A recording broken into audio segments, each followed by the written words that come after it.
What a cool, inspiring story. You become an overnight sensation, overnight celebrity. What has it been like with all the attention you've gotten over the last week?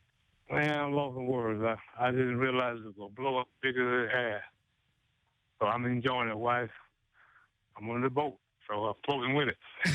Yeah, there's kind of no other way to do it, right? I mean, you just kind of got to go with the waves. That's right. What was it like when you're in the huddle before you get your first carry and coach says, okay, Joe, you're going in there and you're getting the football? Do you have butterflies? Are you nervous? Are you excited? All three. Butterfly, excited, ready to do it. After 36 years.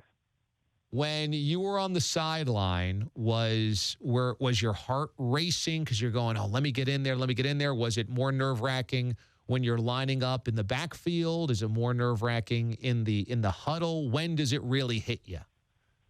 When they call me and say, come, Joe Thomas, it's your time. Now let's do it.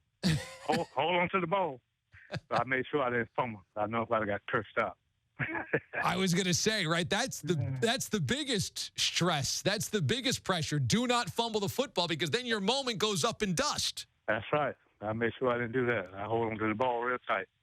Was that moment something that you had been envisioning, or did you kind of not know how it was going to happen or if it was going to happen? Well, I just thought I would go break one if I'd have got me two. It was cool to see your teammates also lift you up on their shoulders. What was that emotion like? Oh, man, one of the best feelings in my life. Something I always want to do. I fulfilled my dream. I'm happy now. Were you more proud of yourself to do what you did on Saturday, or were you more proud to see your son make it to the NFL? More proud of my son making it to the NFL. Well, he's fulfilling my dream also. That's something I want him to do. And I'm very happy for him. He's a very, very humble young man. Was he the reason that you went back to school, to be alongside him? No, I had it before he was born, but like I was telling people over the world, I was just a little scared to go to college. I felt like I missed a lot being sitting out there, couldn't hear and have a speech impediment. So I built enough guts to do it, especially when he got there, and I want to make history with him.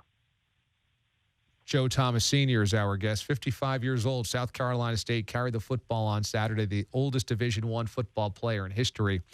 So you also dealt with a hearing infection while you were growing up, and that was very difficult for you. Then finally, when you were in your teenage years, a doctor figured out a way to clear a lot of it out, and you were able to hear again. You said it was better than 200% better improvement over what it was. That moment must have been such a release, must have been such a life-changing moment. What was that? What was that like to experience kind of your world opening up at that point? It was definitely opened up. I never heard birds. Like you have birds in the trees. I couldn't hear that when I was growing up. After that took place, I could hear pretty much, pretty decent. Must have felt like the world was completely different for you. Well, people's voices sound better to me. Because a lot of time back then, well, it would come and go. But after that, I felt a lot better. Yeah. Felt more comfortable. Do you travel to Green Bay to watch your son play? Yes, sir.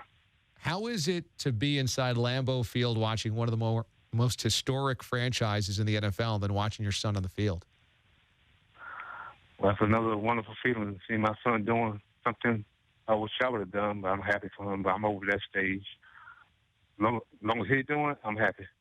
I don't know, Joe Sr. You were the oldest Division I football player, maybe the oldest NFL player too, man. I think you still got a couple of carries in you at the next level.